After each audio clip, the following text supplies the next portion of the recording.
Hello and welcome to Miss Hannah Loves Grammar. In this video we will be examining some of the overarching themes and ideas that emerge about love from Sir Thomas Wyatt's poem Whoso.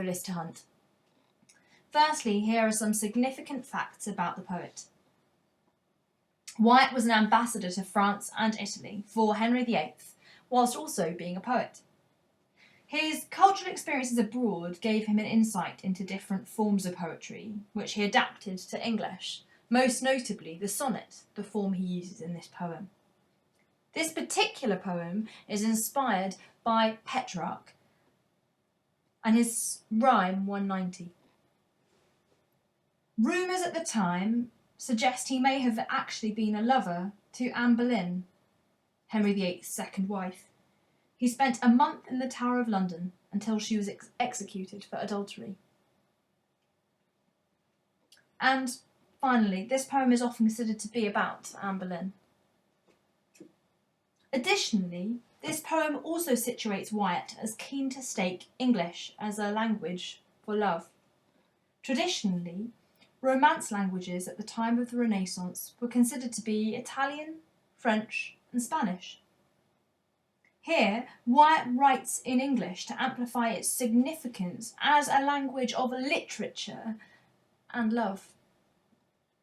By using a Petrarchan sonnet, the themes of unattainable love and passion are conveyed. He didn't simply translate Petrarch's poem, he adapted it. And finally, it also gives him a platform, perhaps, to hint at revealing personal desires as a courtier that he could never share otherwise. Simply looking at the title, Whoso list to hunt, I know where there is a hind, is powerful. Its direct translation in modern English is, whoever longs to hunt, I know the deer to pursue.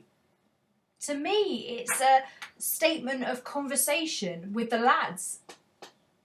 I know the one to chase. Maybe it's a challenge.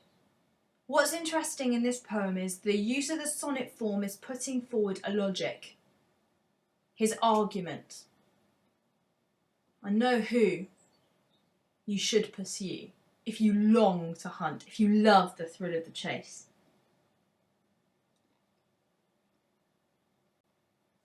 Whoso lists to hunt, I know where is a hind. But as for me, alas, I may no more.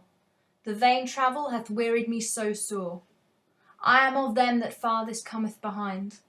Yet may I by no means my wearied mind draw from the deer. But as she fleeth afore, fainting I follow. I leave off therefore, sithens in a net, I seek to hold the wind.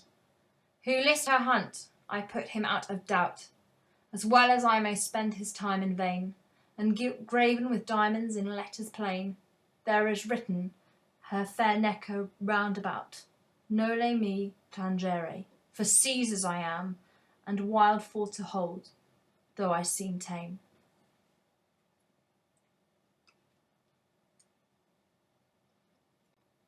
So, much like Petrarch, this sonnet is broken up into two sections, the first of which is called the octave, which lays out the problem, and the second is the sestet, which I'll come on to later. Wyatt uses the octave to present his problem, the realisation that he cannot attain this female deer. The playfulness of the extended metaphor of a female deer that is being chased is significant. It emphasises the speaker's thrill of the chase. Additionally, it is heightened through the play on words, where deer is a word spelt D-E-A-R often to show your affection for something you love, not D-E-E-R, which in this case is simply the name of the animal. The use of the personal pronoun I is littered throughout this poem, adding to the sense of personal injury faced by the speaker by not catching the deer. In line 1, this acknowledgement of a specific female deer is intriguing. It is as though she is too readily available, it would seem. Throughout the poem, we encounter the semantic field of despair, as can be seen from line 2, with the words, "Alas, I may no more," implying that he will let others pursue her as he cannot face it. Line 3 shows the pain of his suffering through the description of travelling in vain and the agony of being wearied so sore. The sense that the speaker has lost is not completely conveyed simply by the word wearied. It is stated outright in line 4, where he says, "I am of them that farthest cometh behind." If winning this deer were some sort of race, the use of the superlative farthest implies he would be the last. Further use of the word wearied in line 5 continues this thread of frustration alongside the connection that we get to the weary speaker's mind. This unrelenting reminder of chasing but never catching the female deer is heightened with the alliteration of "fleeth afore, fainting I follow." This deer holds power and masculine qualities of boldness. It's fascinating that the speaker is weakened through the entrancing verb fainting, and the fact that he even follows. The realisation that it is impossible, that love here is futile, arrives at the end of line 6, where the speaker says, "I leave off, therefore."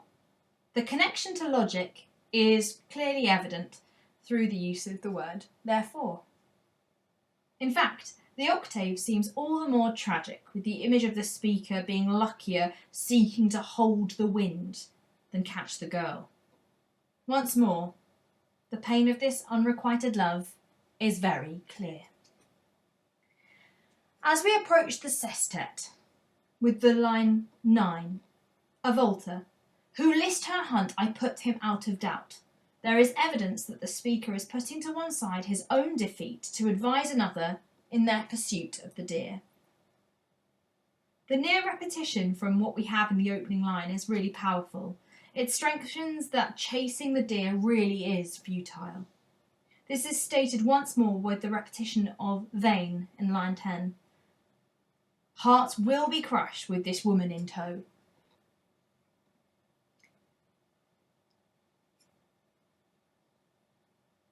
Line 12 shifts this poem from what Petrarch cared about. His concern was simply pursuing the girl for her virtues. For a start, in Wyatt's poem, the deer has diamonds, which are associated with steadfastness. Yet, with the imagery of association, there is no topaz, which is a rock associated with chasteness, chastity, purity. Whilst our deer is chained to someone else, the sense that she is committed is the question mark we hang over her head. As we learn in the brutal final couplet, this deer now belongs to Caesar, and clear by the statement round its neck, translated from the Latin, noli me tangere, directly translated as, "Do not touch me." Some critics signal that this has Christ-like overtones, with the female having almost heavenly qualities in her beauty, much like Christ begging Mary Magdalene, "Do not touch me," when she encountered him after the resurrection. Equally, the hind is a wild creature, though she seems tame, suggesting that to breach the command inscribed around her neck would not just be foolish, but dangerous. The move away from the rhyme scheme that Petrarch uses in the sestet of C-D-E, C-D-E to something like this, C-D-D-C-E-E, makes this sonnet seem more about a warning of the perils of love than being enchanted. It's important, I think, that the speaker's rhyme scheme echoes the whole sentiment of frustration and inability to progress. This is best shown through the way behind at the end of line 4